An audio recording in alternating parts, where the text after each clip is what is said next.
Probably my most epic day in the ocean to date, and I've been doing this for over 25 years. I'm gonna paint these animals as soon as I get home.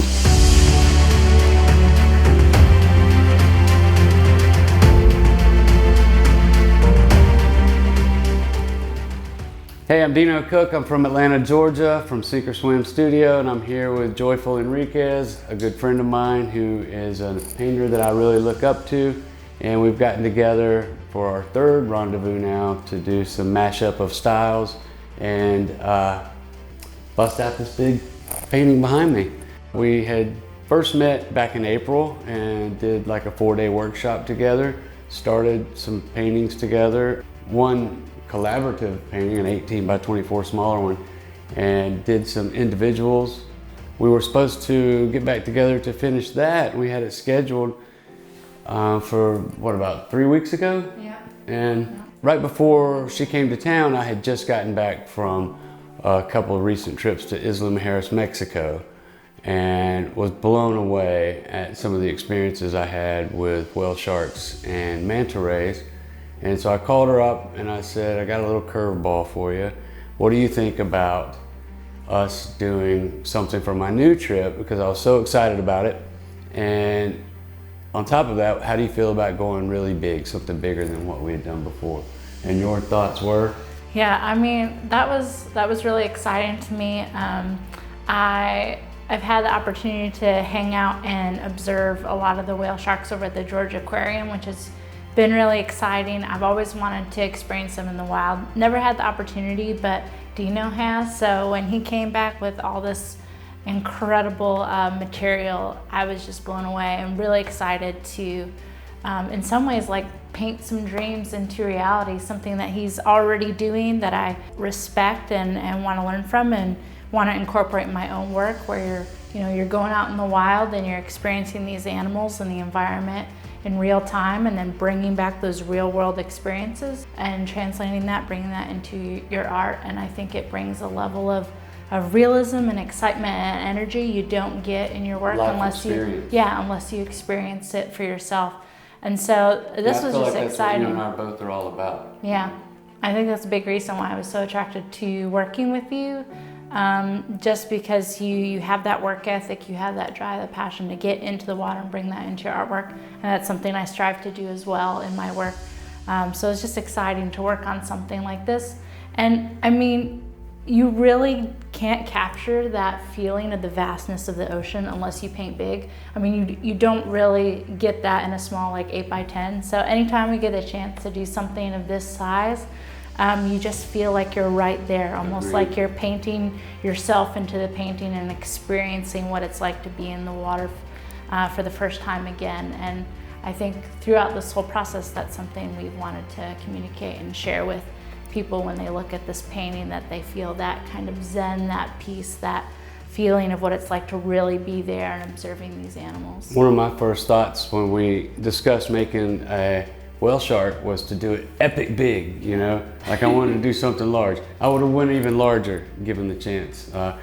It's got me really exploring thoughts of murals, of, it's just the whole size experience with these animals is just, it's beyond words, it really is. And so the piece that we put together behind me, I've had several people comment to me that it's like, oh, it's like some fantasy day, like the perfect moment of what if you saw all these manta rays swimming around this whale shark like this. And it's really not. It really is from an actual experience, multiple days. That's really what it's like when they're there feeding in Isla Mujeres. And the inspiration for me was drawn from a day with one of my best friends, John Garza.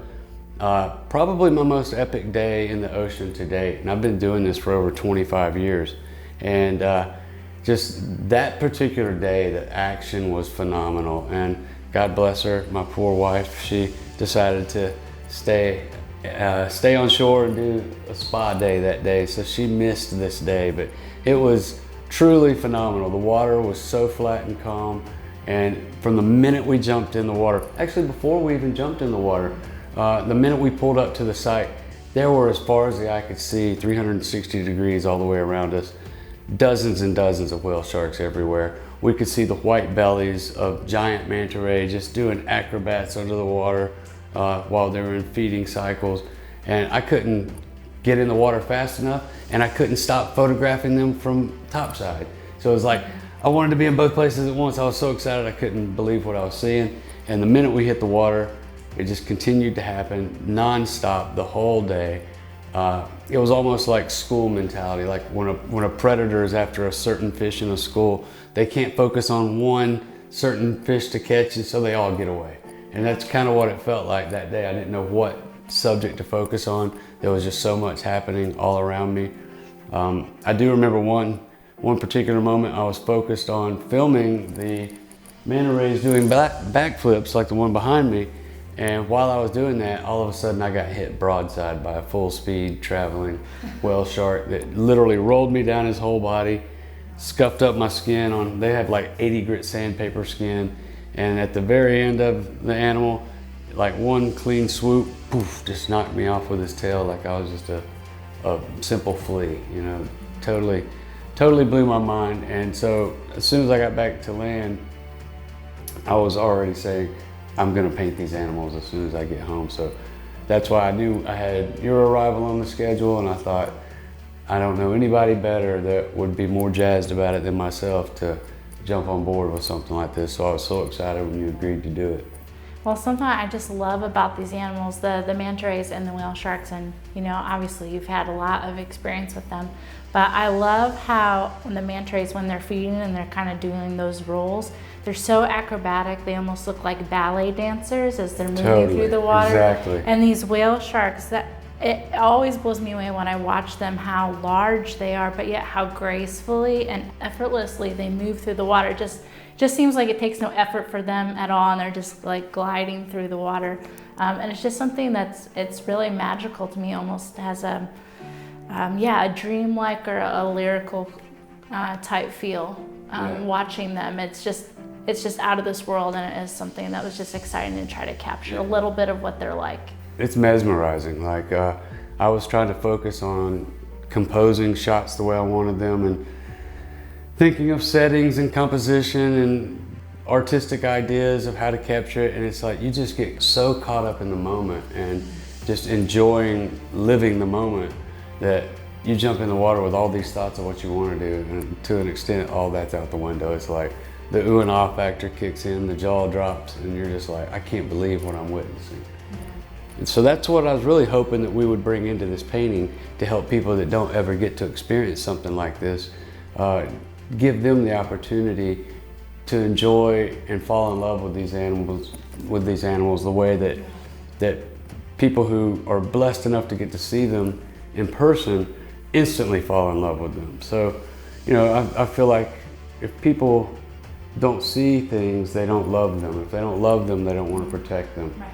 I'm going to be painting something regardless, because I'm just drawn to it. I'm an artist, I'm a painter. If I'm not creating, I'm not happy. I'm sure you feel the same way. Yep, so for sure. It's very important to me that when I'm painting, it has purpose. So when we're able to do that, and to do it together with another artist, is even that much more joyous, you know. I feel like it's a very, very special thing that we're able to do this, and it's been such a unique experience working with you, and I hope to do more in the future. That just mashing up our styles, and really drawn to your loose painterly aspect. That I say loose with the utmost respect. It's like, it looks effortless to someone looking at it, but it's really a lot more meaningful. Each brush stroke has more meaning. It's like you're doing more with less, and it matters so much where you make your marks and how you make your marks. And working with you has really taught me that, and I'm looking to bring a lot more of that into my work. I want that loose painterly aspect, and I want to pull away from my heavy-handed desire to do so much finite realism. I want reminiscences of that in my work, while also striving to get a little bit more of what you achieved so successfully. So doing this collaborating project, it is, like you said, it's a really unique experience, and it's the first time I've ever done a collaboration with an artist to this type of level or this type of scale. And so, you know, there's a little bit of, you know, nerves and things that go in, because it's the first time, having this experience and working with someone. And I know going into this, a lot of collaborative pieces I had seen from other artists was where one painted kind of one part of the painting and another artist painted another painting. They never touched each other's section of the painting. So I own collaborative paintings. They're just like what you're describing. So it almost looked like two paintings kind of meshed together. So this experience was a little bit different because we really wanted to try to create something that didn't look like either one of us did it alone, where we really married our two styles together and it looked like one cohesive painting. So that whole process has, for me, really exciting and kind of keeps me on my toes. I loved it. And there's this energy you get from working with someone else you don't get when you're in the studio by yourself. And like I said, that can be very motivating, inspiring, especially if you feel like you've reached a point maybe in your artistry, maybe you're kind of getting in a rut or a little bit of a slump. And so just having that camaraderie where you're bringing your skills together and you're pushing each other to get better and to try new things and experiment, it's really invaluable as an artist. It's something that I would recommend to anyone. Yes. Like if you're an artist and you're doing it professionally, there's such power in working with someone else and not just being kind of a lone wolf, but like I said, marrying two styles, kind of two visions, bringing them together and working together. There's something very rewarding. What I enjoyed about the process that we went about was just like what you're describing. We literally meshed over each other, and now this being our third time working together, I think we've gotten more comfortable with each other. In the beginning, I could feel an apprehension on both parts that it's like, you don't want to offend the other, you don't want to, but I think we've put ego aside and we've gotten over any offending each other or anything like that. And it's like, she'll go right over anything I've painted, I go right over anything she's painted. It's worked out really well. It's been a very pleasing challenge. Like I'll be really zoned into a certain area, getting into it, or even maybe getting a little burnt on it, and then all of a sudden she'll say to me, "You ready to switch sides?" And we literally swap sides of the canvas and paint right on top of each other's stuff. And or she'll say, "Hey, put a little bit of your zest into this one particular subject and go back over what I did here so that it has your fingerprints all over it," and vice versa. I've done collaborations in the past where we did exactly what we're describing here, but I've also done it even within the same piece that I'm thinking of, where we literally mailed the painting back and forth to each other's studio and would do a set number of hours. Okay, you do 10 hours, mail it to me, I'm gonna do 10 hours. And it was rewarding and it was cool, but I much prefer what we're doing. Yeah. This has been just nothing but a rewarding experience. And lessons learned in so many ways. Simple things like you wouldn't think the dots on a whale shark would teach you so much about value scale. And it really describes the form of the animal as well. Yeah.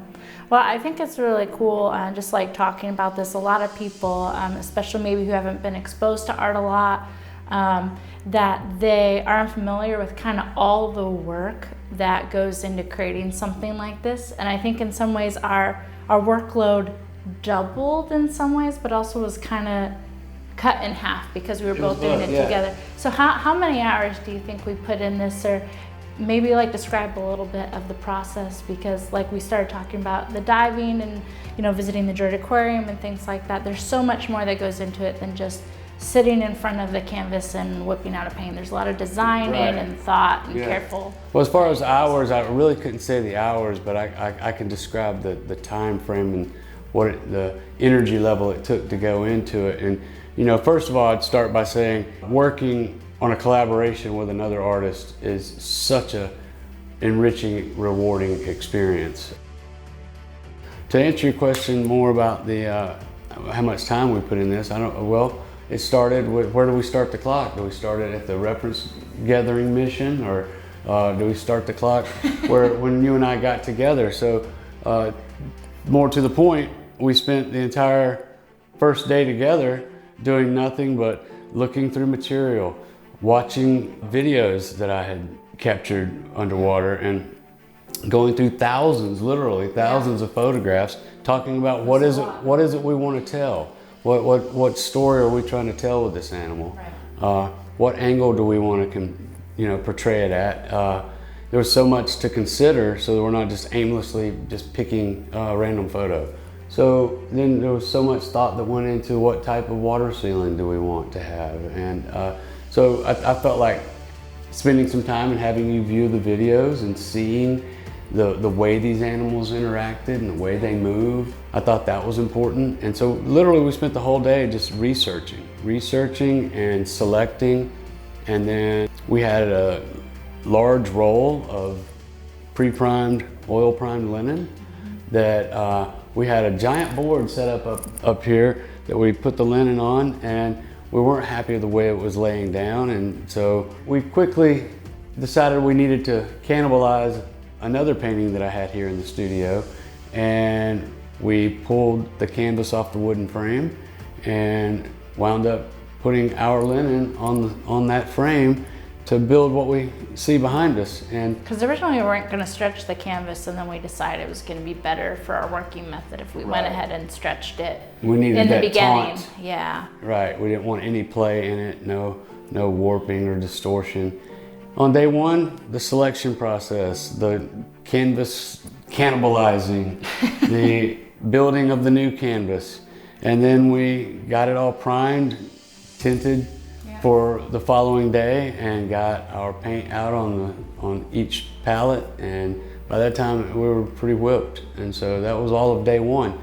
The next 2 following days, we spent entire days from the time we woke up until we were like falling out, ready to go to bed painting. So 2 complete days painting, and then unfortunately we had to part ways. I had to go back to tattooing, and you had to go back to your studio. You had some travels to do for some art shows. Yeah, I had some at that time. Well, this was like right at the beginning, like when COVID and everything was starting. So yeah, I had shows and some gallery demands and commissions going on. So I had quite a few of those, and then I had a trip that I had to go on for work as well with a kid's book I'm working on. So it was definitely a busy time, but it's one of those things you make time for when it's a special project like this. Absolutely. I had to rearrange my schedule, and I'm tattooing nonstop now. I had to do an 11-day work stretch just to make these days happen for us, but it's well worth it, well worth it.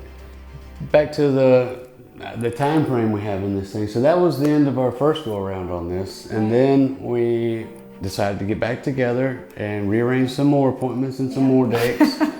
So we've been going at this 2 more days now. So in total, we've got 4 paint days and 1 planning and prepping day. So 5 days total. And our paint days were long days. They were probably maybe 15 hours.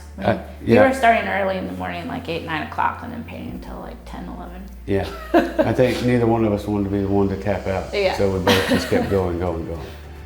But I'm really happy with the result of all our hard work, and I hope everyone else will enjoy it as much as I have and gets something out of it. Yeah, so I think we've decided on a title for this piece is going to be called Isla Dreamin. Isla Dreamin. And we are going to make the original available for sale, and then we're also going to do a very small limited number of limited edition giclée prints. We're going to offer them in 2 sizes. And then we'll even do another, even more limited edition run, probably about 10 that are going to be remarked by us, which means that we just put real touches of paint on that print, and those are going to be a little bit more exclusive. But we are going to make those available to you and give you all an opportunity to collect this piece of artwork for your home. We'll have the information about the painting and the prints available on both our websites and social media. My website is deanocook.com, or Instagram at deanocook. And you can find me online at joyfulfineart.com. It's also that way on my social media, so Instagram, Facebook, it's just Joyful Fine Art. You'll be able to find more information about this project and future projects, and the originals and prints we'll have available through there as well. Absolutely. So probably one of my highlights of this whole experience together came at the tail end of it. And literally I was doing some little little details in the eyeball of the manta ray. And I was like, maybe just a little more shadow right next to the eye. And all of a sudden I hear this soft whisper over my shoulder. That last stroke just ruined everything. Yeah, it was good. It was good.